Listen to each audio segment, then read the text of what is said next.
Never run out of battery again with the INIU portable charger, the slimmest 10,000 mAh power bank that keeps your devices charged on the go.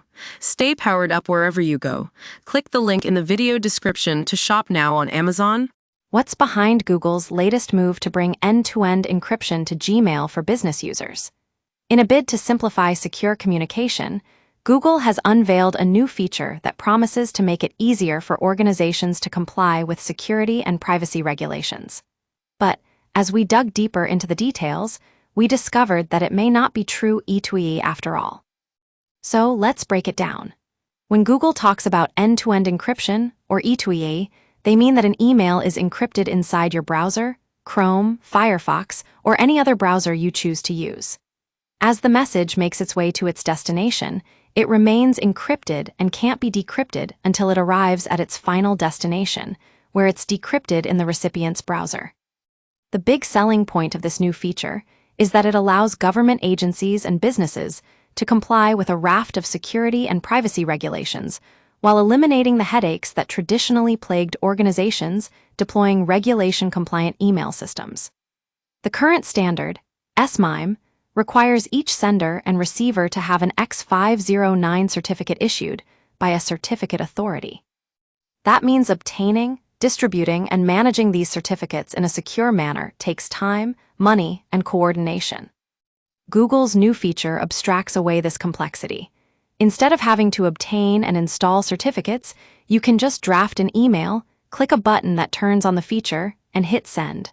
Your browser encrypts the message and sends it to the recipient. The message decrypts only after it arrives in the recipient's browser and they authenticate themselves. But here's where things get interesting. To make this happen, your organization deploys what Google calls a lightweight key server, known as a KACL, short for a Key Access Control List. This server is where keys are generated and stored. When you send an encrypted message, your browser connects to the key server and obtains an ephemeral symmetric encryption key. You then encrypt the message and send it to the recipient, along with a reference key. The recipient's browser uses the reference key to download the symmetric key from the KACL and decrypts the message. The key is then deleted. To prevent an adversary in the middle from obtaining the key, you must first authenticate yourself through your organization's identity provider, or IDP. Now, as for whether this constitutes true E2EA, it's likely not.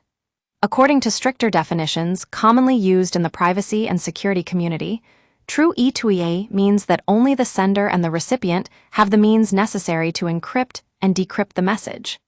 That's not the case here, since the people inside your organization who deployed and manage the KACL have true custody of the key.